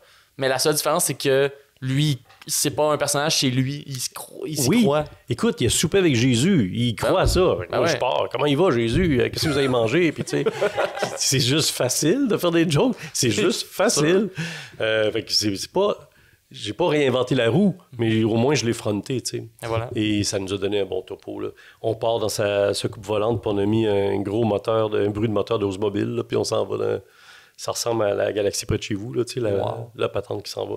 Mais bref, je réponds à la question, je sais pas pourquoi tu relèves celui-là, mais c'est un sketch dont je suis assez fier pour tous les niveaux, en fait. Exact. C'est pas juste du divertissement vide. Tu sens que... Tu sais, il me parle que tout son bâtiment est fait en paille. Fait que là, moi, je dis, ouais, mais t'as-tu déjà vu ça, tous les 3 petits cochons? Ça peut être fragile. Puis tu sais, on se met à déconner là-dessus, mais... Bref, une rencontre bien, bien bizarre. Après ça... On se serre la main, je te jure qu'il était super gentil. Puis moi, j'ai la chance d'avoir une maison dans les cantons de l'Est, donc Valcourt, pas loin. Puis il fait « Venez avec votre épouse, on pourrait aller au restaurant, je connais des bons restaurants. » Et man, il faisait ses relations publiques. Okay. J'ai fait... Tu es-tu allé? Ben non, au revoir. Hey, il a soupé avec Jésus, imagine. T'as soupé avec le gars qui a soupé avec Jésus, comment? C'est juste du vin puis des hosties, c'est plate. Ouais, non, c'est vrai. Mais ça aurait été fou. Non, avec Raël. Pas là, non. C'est clair. Non. Mais bref, voilà, c'est ça l'histoire de ce topo-là. Mais c'est cool. Puis y a-tu, mettons, d'autres, parce que là, j'ai soulevé celui de Raël, mais tu sais, y a-tu d'autres topos de même, des sketchs, des entrevues que t'as faites que, encore aujourd'hui, tu te souviens puis t'es vraiment fier? Ben, aussitôt qu'il y a un peu de mordant, qu'il y a un aspect social dans le topo, je suis fier, malgré le fait que c'est bien clownesque, niaiseux et tout ça. Le personnage Boudichon que j'ai fait pendant presque 10 ans, puis je l'ai fait dans chaque émission, je l'ai fait à la radio. Tu sais, quand tu trouves ton coqueloune, il a été pratique. Fait que j'ai fait bien des trucs. Il y a un truc que j'ai fait à caméra cachée, centre-ville, en plein milieu de la nuit, pas loin des faufounes électriques. Ça s'appelait Taquinons la police, et c'était pour Sans Limite. Et je le répète, là, micro caché, caméra cachée, et je suis tout seul au monde avec un bâton de baseball puis un bottin téléphonique, puis je frappais sur des flics dans la rue. Je frappais sur leur char, je courais après les policiers, je niaisais les flics. On était partis, et la nuit. Fait que je suis tout seul. À un moment donné, je me ramasse dans une ruelle derrière les Faufounes, en tout cas une des rues là, qui ne débouche pas, perpendiculaire à Sainte-Cat. Et là, arrive, je pense, 6 chars de flics. Eux autres, ils se sont collés à la shot. Il y a un imbécile qui nous niaise ce soir. On va aller le coincer. Là, mon caméraman est sorti. On fait des niaiseries. Et ça, j'aime beaucoup ce topo-là. Ça s'appelle Taquinons la police. Et c'est de là que est venu le titre Taquinons la planète. Le taquinon, j'ai fait Taquinons les fonctionnaires. J'étais parti sur une traque là, de niaiser le monde en caméra cachée. Fait que ça, j'haïssais pas ça, ces affaires-là. J'ai fait des trucs... Je ne sais pas comment ça serait pris aujourd'hui, mais à Outremont, les Juifs, j'étais parti du principe, pourquoi on se parle pas? Simplement. Ça serait cool qu'on se parle. Pourquoi pas? Fait que j'étais parti, pour vrai, dans un ton gentil, en disant, dans un anglais d'imbécile, je faisais « I am your friend. I want to talk to you. We're living in the same city. Come on, you are my friend. » Let's talk! Ouais, c'est ça. Je m'en allais vers ça. Fait que ça a dérangé un peu. C'était peut-être pas mon meilleur flash, mais j'aime bien ce genre d'intervention-là, ce que Sans Limite nous donnait. Après ça, tout ça a changé. À la radio, j'ai fait beaucoup de bouts de chon où je suis assez fier, beaucoup d'improvisation. J'ai fait toutes sortes de gogos du genre, mais il a été pratique, ce personnage-là, pour dire des choses, tu sais, puis pour niaiser, simplement niaiser. Mais c'est souvent ça, la force d'un personnage, là, de pouvoir dire des affaires avec la force que des fois le dire en soi-même, t'es comme « Ah, je vais-tu le dire? » Mais en personnage, tu fais comme « T'as raison. Correct, le personnage. » C'était simple, là. C'était une paire de lunettes de soudeur en plastique, là. Tu sais, j'avais enlevé les côtés, j'avais enlevé les vitres. Je me mettais les cheveux de même, puis voilà, j'avais un personnage, tu sais. J'imagine que t'es encore capable de le faire. Ouais, mais pas aujourd'hui. Pas aujourd'hui. Non. Je me sens pas boudichon. C'est ça. Non, mais tu vois un peu l'affaire, tu sais. Et donc, ça me servait beaucoup. Il y a un truc que j'ai fait longtemps au Mordu. On avait Madame Lorraine Daou, qui était une téléspectatrice qu'on a adoptée. Puis elle est devenue comme une vedette de l'émission et tout. OK. Fait que j'ai vu récemment, je pense, c'est à quelle émission? C'était une émission de Julie Snyder où il y avait, l'année passée, une dame, puis ils ont pris soin de la dame. Peut-être. En tout cas, bref. À la semaine des 4 juillet, genre? Ouais, c'est vague un peu, puis ça m'a juste rappelé qu'on avait fait ça, puis avant nous, que d'autres l'avaient peut-être fait aussi, c'est pas chose de dire, mais Lorraine Daou était très, très populaire. Puis on a fait des trucs avec elle, là.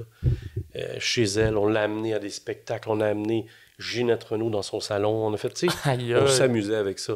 Elle était extraordinaire, cette femme-là. J'improvisais avec elle, elle était bonne, elle était drôle. Fait que je faisais des entrevues avec elle, je faisais des sketchs avec elle. C'était comme devenu mon straight woman, mon straight man, tu sais, pour ce genre de sketch-là. Regarde, la liste est longue. Ben oui, c'est clair, là, je veux dire, il y a bien des affaires que t'as faites. Ouais. Puis là, maintenant, je me demande, par rapport aux enfants de la télé, comme t'as parlé tantôt, que t'as animé depuis maintenant 9 ans? Parfait. J'ai une bonne mémoire. J'ai pas oublié l'information qu'il a dit il y a même pas 30 minutes. C'est ça. C'est une émission qui va avoir 13 ans. L'année prochaine, c'est ma 9e année. C'est ça. C'est qui déjà qui a animé avant toi? C'est Véronique. Véronique Cloutier. Si tu la connais pas, tu peux aller voir sur YouTube. Oui, je vais aller faire des recherches. Et le nom me dit de quoi? Exact. Elle a fait 4 ans avec Antoine Bertrand. C'est ça. Et puis, après les 4 ans, Edith et moi, on est arrivés. OK. Ouais. Est-ce que tu as déjà eu ton émission à toi des enfants de la télé? Ouais, j'étais gâté. Okay. Moi, j'ai fait partie des invités de Véro. C'est ça. Alors, c'est drôle parce que j'ai été même invité sur la première émission qui a été diffusée en 3e, je pense. OK. Mais c'était leur premier week-end. Fait que c'est Véro qui m'avait appelé chez nous. On part un nouveau show, on a pensé à toi, veux-tu venir? OK, cool, c'est quoi votre show? J'avais déjà aperçu en France qu'est-ce que c'était. C'est un concept français que Arthur a lancé. Et puis, donc, je savais un peu où je m'en allais, mais bref, moi, je suis bon joueur. Let's go, on fait ça. Fait que ça a été ma première visite sur le plateau. Et j'ai été le premier invité qui ont invité une deuxième fois pour tester l'idée. Ça se pourrait-tu inviter deuxième fois du monde. Si on a encore de l'archive, si on a encore capable de trouver des trucs. Pour renouveler le concept, pour aller plus loin et tout. Fait que j'ai fait ça. Fait que ils ont testé avec moi-même. Pendant que j'anime, un peu plus loin, je me suis fait jouer un tour. C'est un super cadeau. Je ne le savais pas. Je partais sur un show qui était prévu. Je suis l'animateur, là. Bon, on s'en va vers ci, ça. Et là, Edith a fait « Stop, André, c'est pas ça qu'on fait aujourd'hui. Surprise, on fait une émission autour de ta carrière. Viens t'asseoir ici. » Puis bien, ça a viré. Ça, c'est vraiment un beau cadeau. C'est bizarre quand tu arrives ces moments-là dans ce métier-là. C'est bizarre. C'est des situations particulières. Sur mon plateau, oui. Mais tu sais, quand tu acceptes, mettons, d'aller prière de ne pas envoyer de fleurs, là, moi, j'aime beaucoup ce concept-là. Patrice, il est excellent.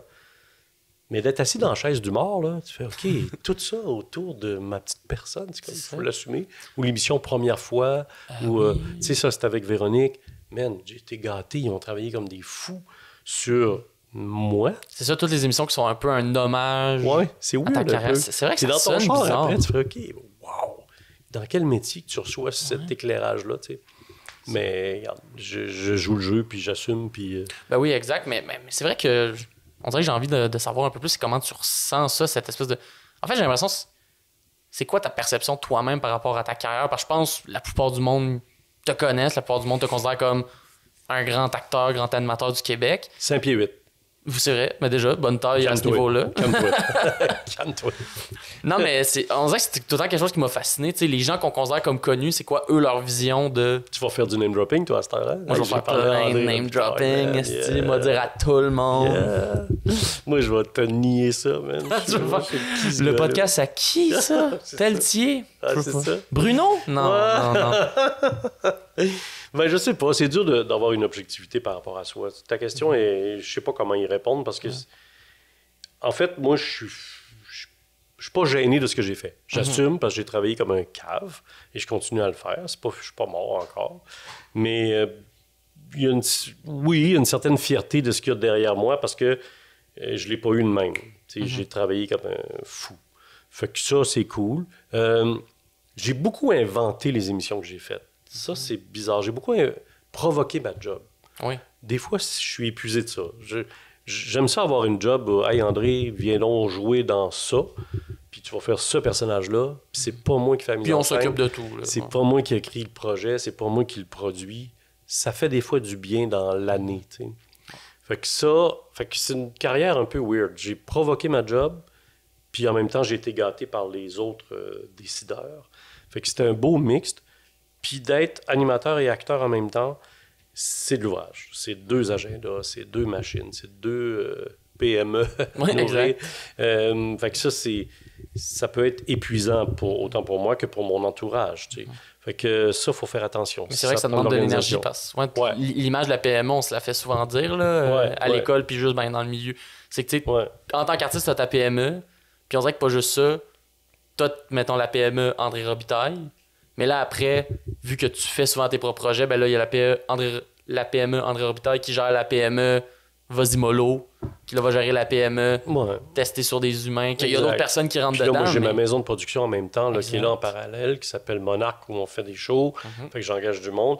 C'est des humains, là. Je dis souvent à mon collègue, parce que la compagnie, on est 2 associés avec 2 employés qu'on adore, fait qu'on est 4, et des pigistes.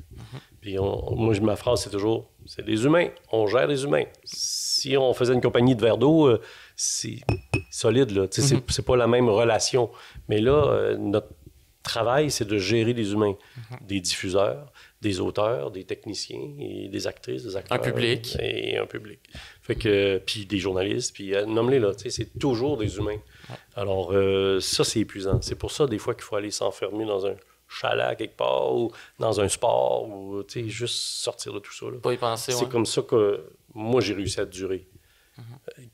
Patiner pendant 2 heures après une rondelle comme un imbécile en pensant que t'es bon, là, ça fait du bien au cerveau. C'est une bonne affaire pour sortir ça de la tête. Il y a un peu ça. Effectivement. Ouais. Penses-tu justement, vu que toute ta vie, t'as tellement travaillé, puis le travail, ça a l'air super important pour toi, est-ce que tu penses un jour prendre ta retraite ou tu penses continuer à faire des projets? Je sais pas. Je sais pas encore. J'ai l'impression que l'animation va s'arrêter à cause de l'âge puis le marché qui change. OK. Mais je pense que l'acteur va toffer la run parce qu'il y a des beaux rôles pour les plus vieux. C'est vrai. Là, je te parle de dans 20 ans, dans 15 ans, dans 10 ans. Oui, c'est ça, là, on projette dans. Je le futur. pense, mais tout ça, je le sais-tu. Tu sais. Moi, je continuerai encore très, très longtemps. Je suis choyé de faire les enfants de la télé. Je pense que j'ai encore ma petite place sous ces éclairages-là là, en tant qu'animateur. Mais je suis pas naïf non plus. Fait que l'acteur... Pour mieux répondre à ta question, Oui. retraite, ma réponse d'aujourd'hui, c'est non. Mais un ralentissement forcé par le marché, Ça, c'est toujours Peut-être. malheureusement possible. par mon choix, pourquoi pas? Ça, c'est mes réponses. Alright. Est-ce que je vais ralentir parce que c'est cool de prendre soin de mon monde autour puis faire autre chose? Man, je trippe encore comme un malade. Mais Je c'est ça l'ai qui est dit, beau. à matin, je suis rentré dans la salle de répète, j'ai sifflé tout le long en m'en venant. Il fait beau, il fait ça. Je suis un petit peu Jésus freak, là. Hey, gang, on s'aime. Mais tu sais, c'était vraiment... Je suis content d'être ici, des high-five à plein d'actrices, acteurs que j'adore. Puis je suis dans un local, puis je répète une pièce que j'adore. Esprit que je suis gâté. Ben oui. Et là, tout à coup, tantôt, j'ai un meeting pour une émission de télé, puis, tu sais, ça roule tout le temps. La radio, la semaine passée, l'enseignement me fait triper aussi beaucoup. Ben ouais, ça a été. Non, man, je suis gâté. Je veux juste continuer longtemps. Ça a été le fun de t'avoir comme prof, même si on a connu l'expérience qu'on a connue de mon. En tout cas, de mon travail. Je sais pas si j'en parle dans le podcast de ça. On pourrait. Dans le sens que. Explique-moi. Je peux bien t'expliquer. Dans le sens que. C'est intéressant, C'est intéressant, mais oui, je pense que ça peut être intéressant pour de vrai. En fait, c'est que je voulais pas que ça sonne trop de discussion d'inside, là, mais je pense que ça peut être très intéressant. Tu le coupes pas. Est-ce que tu fais du montage? Rarement. Fait que à moins que ce soit vraiment mauvais, ça va être dans le podcast. On a couché ensemble. Et voilà. Et on le savait pas dit comment vous maintenant. le dire. C'était weird. C'était weird. Parce qu'en plus, les locaux de l'école sont très peu confortables pour les positions sexuelles. Exactement. Et le bruit, parce que c'est pas insonorisé. C'est ça. Puis en plus, t'es proche de Sherbrooke de Lorimier. Fait que là, il y a tout le temps du monde qui klaxonne. Je sais. C'est bizarre.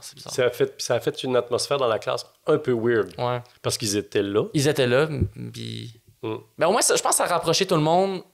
Mais peut-être pas de la meilleure manière. Exactement. C'est ça le problème. Mais nous, ça nous fait un souvenir commun. Ça, c'est sûr. Ben, c'est pour ça d'ailleurs que tu as accepté l'invitation pour venir ici. Tu sais. Et j'ai très hâte qu'on ferme les Kodak. Mais non, mais c'est toi qui vas Ben oui, raconter. c'est moi qui vais raconter. Parce qu'en gros, depuis maintenant quelques années à l'école, tu es le prof de parodie. Ouais. Donc, alors, ça s'appelle jeu physique ouais. par la parodie. Exact. Donc, l'incorporation du body dans le jeu, quand tu es sur scène, il n'y a pas juste une grosse tête qui dit un texte, mais ton instrument parle. Voilà. Puis je prends le chemin de la parodie pour exploiter ce chemin-là. Exact. Puis à ce cours-là, justement, en gros, l'une des affaires qu'il faut faire, c'est qu'on prend des vidéos de l'Internet, qu'on s'inspire pour créer une parodie. Parce qu'une parodie, il faut avoir une référence. Exactement. Si je te dis, hey, je vais parodier le premier ministre du Canada, ben, tu as déjà une référence. Tu fais, OK, Trudeau, cravate, costume, il est habillé en costume à l'Halloween, puis c'est weird. Et voilà. Genre, on vient de le parodier. C'est ça. Et donc là, je me rappelle, j'avais envoyé 2 vidéos que j'aimais pas, que je trouvais finalement ça passe. Je sais pas. En fait, t'as pas trop fait le cours. C'est ça. C'est que ça a vraiment été un cours où. Mais le pire, c'est que c'était pas d'une non-volonté de m'investir. On dirait que c'était vraiment une espèce de. Moi, j'ai de la misère. C'est une raison pourquoi j'ai fait un certificat en scénarisation puis je suis parti après 2 semaines. C'est qu'on dirait que j'ai de la misère à. Premièrement, si une idée, je l'aime pas, j'ai vraiment de la misère à m'investir. Et en même temps, quand j'ai besoin de forcer une idée, c'est rare que je trouve une idée qui m'intéresse. Puis là, justement, dans l'affaire de la... C'est que, mettons, là, après le cours de parodie, des vidéos que j'aurais pu parodier, je pense que j'en ai trouvé 90. Mais sur le moment, j'étais vraiment comme... Je sais pas quoi parodier. Puis là, je suis devant André Robitaille. Je veux pas me planter. Name dropping! Name dropping! C'est quand même ça. J'ai fait comme calé, je veux pas. Et là, ce qui s'est passé, j'ai pris une vidéo sur genre les paparazzis. J'ai essayé d'écrire quelque chose là-dessus. La première version du texte, j'y croyais. La première version du texte... Mais je trouvais que ton chemin était bon, là, ton plan était bon. C'est ça, le plan était bon. J'étais comme perdu de vue après. C'est ça. C'est qu'on dirait que ça a comme... On dirait que c'est pogné dans un tunnel. C'était, tu sais, pas l'écureuil, mais le hamster qui le spin. hamster qui spin. Ça a vraiment fait ça. Je pense que la première version... La première version, ça a été comme, OK, j'y crois, je pense que ça peut faire de quoi. Puis là, plus les semaines avançaient, plus j'y croyais pas. Plus j'ai fait comme, finalement, c'était pas une bonne idée. Mais on dirait que j'ai comme jamais osé. Puis ça a fait que, comme t'as vu, ben justement, je me suis comme distancé un peu du cours, distancié un peu de ce que tu nous coachais, de ce que tu nous enseignais. Puis je pense qu'encore à ce jour, puis je n'ai même pas encore fini l'école, c'est mon seul gros regret d'école. D'avoir pas, genre, rentré dans cette danse-là, de pas avoir rentré dans cette mécanique-là. Puis je pense aussi... Ben, c'est peut-être à cause de moi aussi. Mais je pense pas, la parce manière que... je t'ai invité à mais ça. je pense que c'est plus... Puis c'est un problème que je sais que j'ai, c'est que je me donnais pas le droit à l'erreur, on dirait. On dirait que pour moi, j'étais comme... Faut que ce soit bon, faut que ce soit parfait, faut que ce soit tête. Et moi, je l'avais vraiment annoncé. Hey, on va se tromper, on a du temps, on va gosser quelque chose, aller-retour, essai, erreur. Hey, tu m'as entendu combien de fois le dire, cette affaire-là? Exact. Puis on dirait que Le au lieu de problème faire que ça, t'as, c'est que vous étiez 13, puis il y en a 12 qui ont trippé. Fait que c'est ça. Qu'est-ce que t'avais? C'est ça, exact. C'est que j'ai vraiment réalisé que j'ai pris un chemin qui a pas été... Mais sais-tu, ce qui est bon dans ce qu'on fait, toi puis moi, c'est que ça nous sert. Et t'as peut-être avancé beaucoup plus que tu le penses. Vraiment plus. Par ça, je pense. Ben, je pense qu'on apprend plus, puis ça, c'est que je suis pas le premier à le dire, là, qu'on apprend beaucoup plus des échecs que des réussites. Ouais. Moi, il y a quelque chose que j'ai compris tard. La maudite phrase, quand on se fait dire, on se le faisait dire à l'école de théâtre, tu fais ton école. Qu'est-ce que ça veut dire, ça? Tu fais ton école. Ouais. Mais plus tu t'impliques, même depuis que je fais de la mise en scène, depuis que j'enseigne, j'ai pas mal, j'allais dire tout compris, j'ai pas mal compris. C'est-à-dire, plus tu donnes au prof, plus au metteur en scène, il va t'en renvoyer, il va nourrir. C'est vraiment cet échange-là. Si tu recules, puis tu t'es... Ah, man, ça fait plus de 20 ans, là, toi, tu fais ton école. Moi, je suis là. C'est ça. Call ta shot. Exact. Et c'est juste là qu'on l'a échappé. Moi, en fait, tu vas rencontrer la direction bientôt, là, puis ils vont te lire ce que j'ai écrit, là. Parce qu'il faut écrire un parce petit que, Hey, je te chez nous. Mais ça, en même temps, c'est quand même de quoi de pertinent. T'sais, des notes à l'école de le monde, tu sais que là, faut... tu as eu 80 ou tu as eu 70. Man, moi, je trouve ça bizarre. Ça, c'est weird. Je les ai rentrés hier, les notes, là. Ça, c'est bizarre. Puis là, comment on met un chiffre? Fait que moi, j'écris des petits paragraphes que la direction va lire textuellement, comme si j'étais là. Souviens-toi de notre débriefing après le show. Ouais. Je vous l'ai fait franchement, verbalement. Puis ce que je t'ai dit, je l'ai écrit. Fait que, tu sais, c'est pas mal moins le même. Ça, copier-coller. Là, la direction va faire, va te dire quelque chose que tu sais déjà. Ouais, exact. Parce que moi, je suis le même, je suis franc, tu sais. Mais quoi qu'il nous arrive dans ce métier-là, il faut tirer quelque chose de ça. Exact. Et toi puis moi, ce que tu viens de décrire trop brièvement, là, il y a plein de détails. Oui, là. exact, là, mais c'est... On va sortir gagnant de ça. Les deux, je pense. Parce que t'es trop hot. Je t'ai vu sur scène. J'ai fait, voyons donc, s'il explose ce gars-là, t'es trop hot sur scène. Alors moi, j'ai le regret de ne pas avoir dansé avec toi, boxé avec toi, jazzé. Mais je pense que ça m'a fait réaliser, c'est un des trucs qui m'a fait réaliser que des fois, je suis aussi un partenaire difficile à danser et jazzer avec. Ben, t'es têtu dans tes décisions, peut-être. Tu veux pas te tromper, tu l'as dit. C'est ça. Mais maintenant que tu dis ça, tu viens de monter 3 marches. Exact. Parce que en le réalisant par l'erreur, ben, j'ai fait OK, mais je peux pas refaire ça. Là. Je peux pas me permettre d'être le gars qui veut pas que juste parce que lui il veut que ce soit parfait dans sa tête puis il veut pas travailler avec les autres. Là. C'est triste. Parce que le danger de ça, et je sais que tu le sais, c'est après ça de toujours être sur le même terrain de jeu. Exact. Puis là, dans 5 ans, tu vas encore faire les jokes que tu as fait hier. Puis pas les mêmes mots, mais je veux dire le même beat, le même la patente. même idée, ouais. Mais, man, tu t'embarques pour 40 ans de métier, là. Botte-toi le cul. C'est ça, puis essaie. Tu veux pas te tanner après 5 ans, là. Tu comprends-tu ce que... Ouais, ben oui. Parce que t'es trop bon. Mais non, ben sincèrement. Fait que ça, faut que, Master, que tu le jazz, là, faut que tu essaies, faut que tu te trompes, faut que tu échappes, faut que... En salle de répète. Oui, en exact. stage, je te le souhaite pas, mais ça va arriver. Et c'est peut-être arrivé. Puis, ça va arriver demain. Ben, puis en même temps, en humour, faut aussi que ça arrive en stage. C'est ça l'affaire avec l'humour. C'est que on a, comme on parlait au début, ça fait un peu full circle toute l'affaire, mais tu sais, en humour, t'as beau faire les répètes, puis tout ça, puis te planter en répète, ça se fait aussi que tu penses que t'arrives prêt sur scène, puis ça se plante quand même. En fait, moi, là, c'est pas ce que t'as dit, mais tu me fais juste réfléchir à quelque chose. Moi, je trouve ça triste que quelqu'un de 20 ans, 25 ans, son sous-texte, c'est « J'ai plus rien à apprendre, je sais où je m'en vais. » Non. Ta gueule. Parce que tu sais pas tout ce qui s'en vient. Puis moi, je sais même pas ce qui s'en vient pour les 15 prochaines années non plus. Il faut être vigilant là-dessus, puis il faut être prêt Fait que si tu fais juste décider, moi, j'en ai croisé, tu sais, puis je le répète, c'est pas toi, c'est même pas dans ta cohorte, mais dans une cohorte. Bref, ou des actrices, acteurs que je dirige en mise en scène, ou des gens en télé. Ben, je pense que tout le monde qui travaille dans le milieu artistique en croise des gens de même, là. Tu fais, OK, ben je peux pas travailler avec toi, on peut pas triper ensemble. Exact. Si t'as déjà décidé. T'as décidé quoi, man? On n'a même pas lu encore l'affaire, tu sais. Ben ouais. En tout cas, bref. Non, c'est vrai. En tout cas, on fera pas un cours ici, là, mais ça ressemblait à ça, nos cours, non? On jase. On jase, on discute, puis... Mais pour vrai, pour moi, ce n'est pas une défaite. Non, c'est pour ça. moi, c'est juste un trébuchage qui fait que... Mais je pense que c'est vraiment le côté académique qui, des fois, nous fait voir ça comme un échec. Tu sais, c'est qu'on dirait qu'on a tellement été habitué à, avec l'école, tu n'as pas réussi un cours, c'est donc un échec. Mais on dirait que, tu sais, on en parlait, les notes à l'école de l'humour, qu'on s'en contre-torche, là. Rendu là, est-ce que le fait... Je suis d'accord. Est-ce que le fait de ne pas avoir réussi ce cours-là, au final, pour moi, n'est pas au contraire une plus grande réussite parce que j'ai compris cette affaire-là? Et moi, ma réponse est bien fatigante. Je pensais jamais dire ça un jour. Quand les profs me disaient ça, ça m'énervait. Mais je me fous du résultat. Moi, c'est le parcours. C'est ça. Puis le parcours, bon, toi puis moi, on le sait. Fait que moi, quand je mets un chiffre que l'école me demande, faut que forcément je sois en comparaison.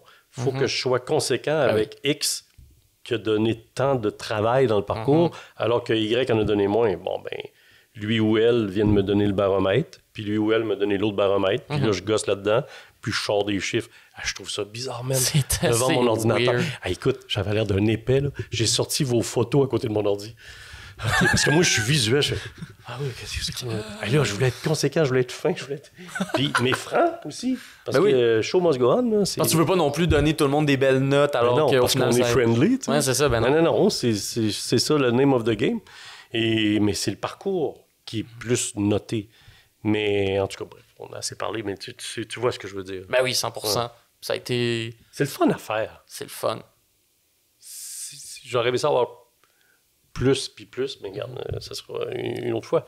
On va se retrouver sur un stage un jour. Et voilà, sur un stage. Là, on s'est retrouvés sur un podcast. Merci beaucoup, André. Ouais, merci à toi. André Robitaille. Tiens, name dropping! Là, on peut le name dropper! On peut le name dropper! Tu le fais avec plaisir, mon ami. J'ai le droit! Merci beaucoup. Ben, merci à toi. Merci d'avoir écouté ça. Générosité. Il y a qui écoute? Je pense que oui. On verra quand ça va être posté. Mais... Allez prendre une marche dehors. Peut-être qu'il écoute en prenant une marche dehors. Cool. Moi, j'avais une idée d'un podcast. OK, vas-y. Ouais. Ça s'appelle Le temps d'une crotte. Et c'est avec mon chien. Et je marche avec mon chien jusqu'à temps qu'il fasse sa crotte. Je suis obligé de parler aux gens. OK. Puis là, quand tu fais sa crotte, fin du podcast. Fin du podcast. Je vais peut-être le faire un jour. Ça s'appelle Le temps d'une crotte. Ouais. C'était un peu drôle à vendre, ouais. mais ça marcherait. Parce que quand tu as un chien, les gens te parlent. C'est vrai. Puis là, raconter la vie des gens que je rencontre, et aussitôt qu'il fait sa crotte, désolé, c'est fini. Fin du podcast. Fait qu'il peut durer 5 minutes, il peut durer une demi-heure. Ah, c'est bon, ça. Ouais, j'aime ça. Un jour, je le ferai. On le souhaite. Ben écoute, si jamais un jour tu sors le temps d'une crotte, où est-ce qu'on peut suivre ça? Où est-ce qu'on peut suivre tes affaires? Dans un parc, à quelque part. Si on veut participer, on te suit dans un parc. On l'écoute avec un petit sac. Ah, parfait, ça. Mais y a-t-il des endroits où on peut te suivre, où on peut voir ce que tu fais? Ben là, premièrement, il va y avoir les 2 productions que tu vas sortir. Ben oui. Écoute, je fais le dîner. Je joue pas dedans. Alors, je monte et je produis Dîner de con et Les Voisins. Les Voisins, ça fait Québec, Brossard et Gatineau l'été prochain et tournée après. Et Dîner de con, c'est Drummondville et tournée. Parfait. Ça, c'est mes 2 patentes. Et puis après ça, télé. Puis des fois, je marche sur la rue. Vous pouvez me rencontrer Voilà. aussi. Sinon, on peut suivre ton Instagram. Ah oui. Oui, je veux plus de followers. Ben oui, on va te mettre plein de followers. J'en ai moins que Mélanie Ménard. Let's go, gang. Inscrivez-vous. OK, la gang, on s'assure que André batte en follower Mélanie Ménard. Je sais pas, peux-tu chercher vite, t'es à combien? Non, ça va faire mal. Ça va faire mal. Ben non, mais c'est pas grave. Le but, c'est pas de se faire mal. Le but, c'est de se donner un objectif. Le but, c'est de se donner un endroit où se rendre. Je déconne. Faites ce que vous voulez. Mais écoute, merci beaucoup. Merci à toi. Et vas-y, mollo, mon yo. Oh! C'est chaque épisode, j'essaie de trouver une fin, puis je sais pas comment faire. C'est une excellente fin. Ça marche, tu penses? Ce qu'on dit là présentement, tu devrais le diffuser aussi. Parfait, excellent. Super. Je vais garder tout ça.